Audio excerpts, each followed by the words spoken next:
Tompoko lahy sy tompoko vavy, voalohanteny dia miarabantsika rehetra manaraka izao fandaharana izao ary amakafaka sy andinika ny ady hevitra izay iarahana miresaka momba ny doro-tanety izay misy olana ray iarahana izao tontolo izao mamaha ary ihany koa iaraha mahita fa misy fiantraikany eo amin'ny fiainan'ny zava-mananaina rehetra ao anatin'izany isika olombelona, mandrindra ny fiainan'ny izao tontolo izao ka zava-dehibe ny resahana momba ny fandaminana sy ny fiadina momba ny doro-tanety. Eto isika dia mahita mpandray anjara roa izay milaza ny heviny fa ny adina amin'ny doro-tanety dia tsara ny manentana iarahana amin'ny finaritra Andriana Melasoa. Ato ankilany kosa Ramatoa kely Sarika Andriana Aljaona dia milaza fa manasazy avy hatrany no tsara iadina momba ny doro-tanety. Manasantsika rehetra ho liana amin'izany adihevitra izany asaiko avy hatrany Andriamatoa finaritra hitondra ny resaka sy ny hevitra momba an'izay fanentanan'izay.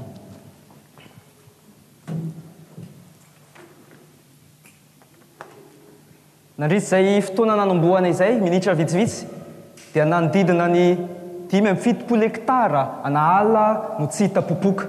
Tao ireo izay tapaka notapahana, tao koa ireo izay mainodorana. Raha ara-tsiantifika dia 500 tapitrisa sy 4 lavitrisa ny taona an-tany. Raha ny olombelona kosa indray dia 4 alina sy 1 hetsy taona. Raha oharina amina 420 ora nisy izao tontolo izao dia vao 3 segondra monja isika izay nisy. Tao anatin'izay 3 segondra izay ny roapatelon'izao tontolo iainana rehetra hitantsika izao dia potika avokoa ao anatin'izany ny ala izay manome antsika fiainana. Rehefa tsy notapahana dia toa nivadika setroka mainty izany. Ary izany indrindra no anton'izao adihevitra izao, antony ijoroana eto, antony ijoroako eto. Ahafantatra hoe inona marina mahomby kokoa iadina amin'ny doro-tanety, moa ny fanasaziana ve sa ny fanentanana? Lazaiko aminareo eto ankehitriny fa ny fanentanana no mahomby kokoa. Fantako fa misy ny lahy zany manao hoe ny olombelona nge mafiloha zay ny fanasaziana ihany no tena mandaitra aminy. Ary ireto zavatra ireto no ndeha nitonako ny saintsika. Voalohany, raha eo amin'ny sehatra ny fampianarana isika malala tsara fa maro ireo fanasaziana izay misy any an-tsekoly. Raha toa ka mitabataba ny mpianatra raha eo ny mpampianatra, mahavoasazy izany. Saingy ny fisinjan'ny fanasaziana izany mihitsy no toa vao mainka mandrisika ny ankizy hitabataba. Ary mahavoasazy ny tsy mahavita enti-mody, saingy tsy mbola nahita ka hoe kilasy anankiray ka navita enti-mody avokoa ny mpianatra rehetra tao. Ka moa mahomby hoe zany ny fanasaziana? Tsia tompoko lahy sy tompoko vavy. Faharoa manaraka an'izay, raha eo amin'ny sehatry ny lalàna mifehy ny fiarahamonina, maro ireo lalàna misy, ohatra amin'izany fotsiny, voarara ny mangalatra rahatr' izany mahavoasazy, saingy sainao ve ankehitriny no milaza fa tsy misy intsony izany fangalarina izany, ka moa mahomby ve zany ny fanasaziana sa tsia? Tsia tompoko lahy sy tompoko vavy. Ary any amin'ireo firenena sasany dia misy indray ireo fihetsika izay mifanohitra amin'ny lalàna ka mahavoeloko faty mihitsy, izay ny fahafatesina inoko fa anisan'ny sazy mafy indrindra. Saingy amin'ireo firenena ireo any dia toa mitombo andro aman'alina ny tany tsy fanarahana izany fitsipika sy fepetra rany eo fiarahamonina izany. Ka moa averiko ihany, mahomby ve zany ny fanasaziana? Tsia tompoko lahy sy tompoko vavy. Reo amin'ny sehatry ny lalàna izay mifehy ny tontolo iainana indray.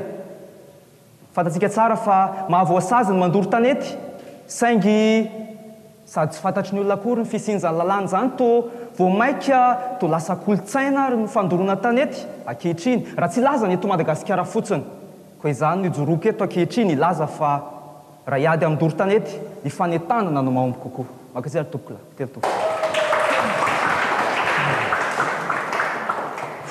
Miarabantsika rehetra, doro-tanety eto no resahana izay tranga efa tena hoe mitombo isan'andro ary efa tena lalipaka. Rehefa tena hoe ratsy ohatran'izay efa mivadika fahazarana ny tranga anankiray dia mila mandray andraikitra entitra sy enjana isika. Dia izaho manokana ny safidiny hoe manasazy satria maninona? Ny fanasaziana dia manery mivantana ny olona tsirairay hoe aza saziana io, fa rehefa mbola miziriziry isika mandoro-tanety dia voasazy. Dia mino fa rehefa fanasaziana no ampiarina dia iena kely io doro-tanety io. Misy saotra indrindra.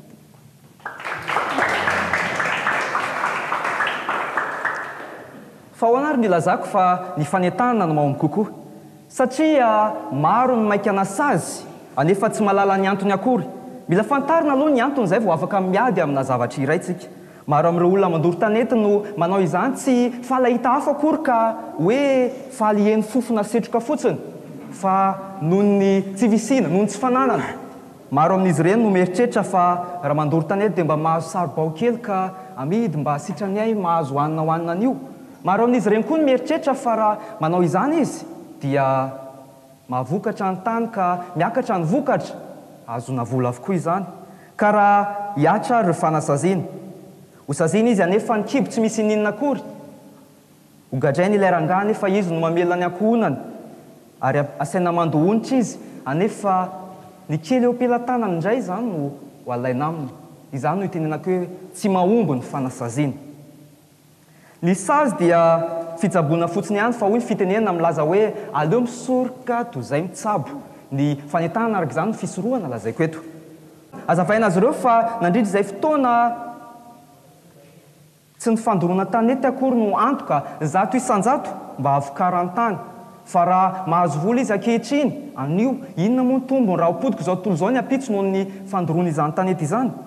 Entanina izy ireo fa raha miantoka amin'ny fahavelomany anio ny fandoroana tanety dia miantoka amin'ny fahavelomany mandrakizay kosa ny tsy fandoroana izany. Ny sady sy netatra amin'izay aleo elana. Ny teny dia toy ny fampianarana ihany, anisan'ireo fitaovam-piadiana mahery indrindra ahafahantsika miady amin'ny zavatra rehetra, ahafahantsika koa miady amin'ny doro-tanety. Ka raha itsika mampiasa izany teny izany, entina hanentanana dia matoky aho fa ho faty ilay afo izay mandoro ny tanetitsika fa iredareda kosa ilay afo izay ao am-pony tsirairay ahafantarany fa tsy mety ny fandoroana tanety. Aoka tsy ho adinotsika koa nefa fa tsy noho ny fihetsiky n'olombelona avokoa ny doro-tanety rehetra fa misy ny doro-tanety izay noho ny fiakaran'ny hafanana be loatra. Ka inona ro mahomby kokoa anasazy ve? Raha anasazy anisy moa ireo olona izay natonga ny fiakaran'ny hafanana, izany hoe isika rehetra nge zany andeha hosaziana e. Tsy mitombina araka izany. Ny fanentanana tovolahy sy tovovavy no vahaolana mahomby indrindra. Ny tena ilaina dia ny fanentanana ny tsirairay fa lany fotoana hitady izay meloka fotsiny tsika fa kosa hiara entana hamono ny afo ary andrava tanteraka izany doro-tanety izany.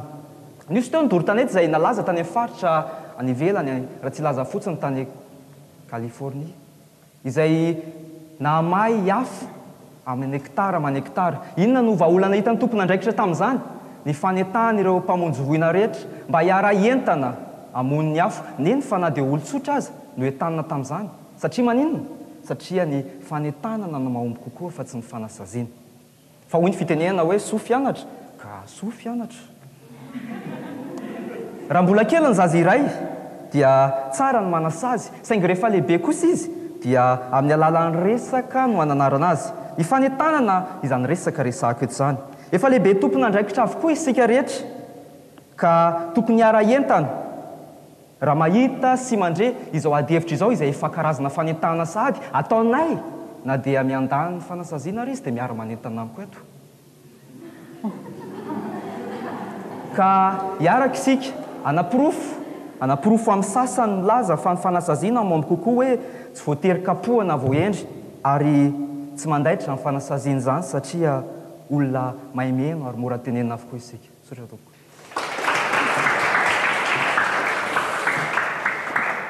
Inona moa ilay tanjontsika amin'ny fanasaziana? Ny fanasaziana dia mba hiteraka fahazarana ary ny fahazarana avy eo lasa fomba fiainana. Dia izay ilay tanjona amin'ny fiadiana amin'ny doro-tanety hoe lasa fomba fiainana ny tsy fandoroana tanety. Ary avy eo ilay olona voasazy iny lojika ny zavatra izany hoe lasa iny fampitandremana ho atsika rehetrarehetra hoe ay ve tsy mety koa ty fandoroana tanety ety e. Aka ohatra anankiray entina nampirofona atsika rehetrarehetra fa ny fanasaziana ny mahomby fa tsy ny fanentanana. Resaka arovava sy orona. Rehefa tapitra ny fihibohana dia navelany voaka isika tsirairay avy. Izy atao amintsika tsy nahalala fa tokony hanao arovava sy orona. Mandainga kosa angamba raha teny hoe izay tena tsy nafantatra mihitsiny fa rehefa fanentanana fotsiny natao dia mbola mini isika tsy manao arovava sy orona satria izaho sepotra. Tsy mety io satria izaho manao lokomena. fa rehefa fanasazina na alefa ny fanasazina dia hita fa ny antombo ny olona manao ady vava sy orona rehefa miverina na alefaka indray ny fanasazina dia maninona miena ny olona manao ady vava sy orona dia izay ilay tanjona ao anatin'ny doro-tanety hoe engane rehefa misy ny sazy dia lasa tonga saina daholo itsika rehetra hoe ay tena tsy mety ke tsy mandoro-tanety vao mivoaka ny trano dia tonga saina hoe za ty tokony tsy andoro-tanety fa voasazy eto dia izay zany hoe iadina ny fanasazina dia mba iadina amin'ireo mini manao faninina ny mandoro-tanety mba iadina amin'izay zany no anasivana ny fanasazina satria rehefa mahitsitsika dia be loatra tena be loatra ireo anton-javatra manery ny olona anao doro-tanety satria ny vokatry ny fanaovana doro-tanety tsika tsinona dia hitan'ny zareo mivantana hoe rehefa mandoro antya dia mitombo zao taonina ny vary azoko ao tsika dia rehefa zay zany le izy dia naentananao eo ary izy ny fanentananao dia hoe aza doroana ny tanety fa io neny mampisy orana izay mbola indrasana amin'ny andro ny fahavaratra ohatra dia aleo ny mandoro tanety fa rehefa sazina izy dia izy va tonga saina hoe ay za na volana janoary hatramin'ny volana desambra dia tokony tsy andoro tanety mihitsy misaotra to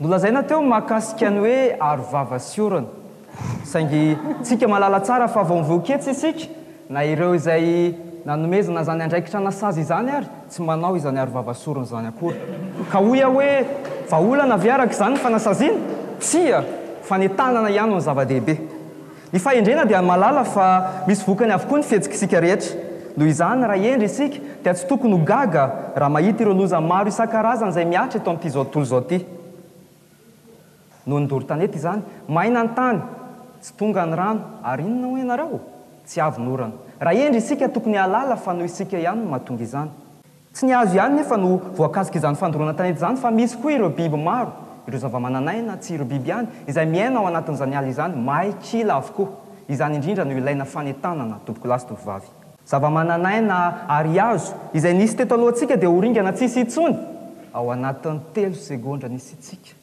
3 segondra monja mba azontsika sara-tsaina ve zany nomenantsika ny planeta tokana misy fiainana ao anatin'izao tontolo izao raha ara-tsiantifika dia planeta iray amina planeta amalavitr'isany amin'ny lavitr'isanytsika izany hoe iray amina ray arahana 3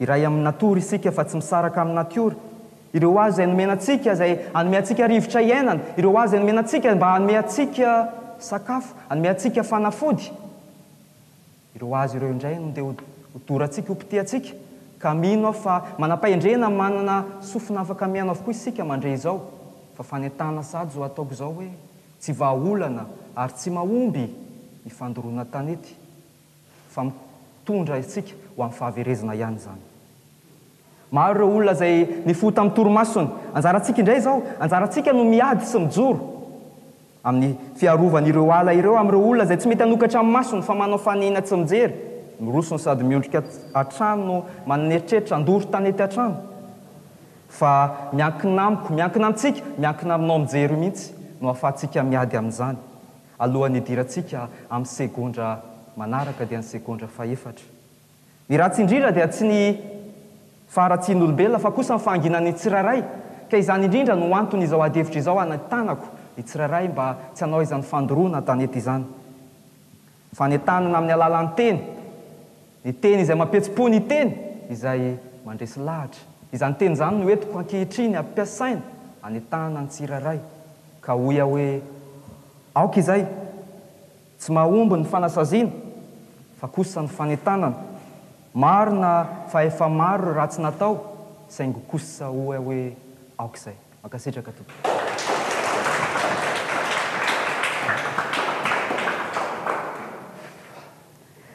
rehefa fanentanana no atao dia tadio tsara fa rehefa aveo rehefa may ilay tanety vao hoe may tao tsy nahomby ilay fanentanana rehefa mahita ala amin'ny hektara maty vao hoe may fa inona ary ny zavatra ny fanentanana ataoko teo fa maninona tsy fanasaziana amin'izay satria ny fiarahamonina ienantsika dia efa meratsy dia ratsy ary matoa fanasaziana no atao dia satria ho fitsonjovana ireo taranakisika any amparany saotra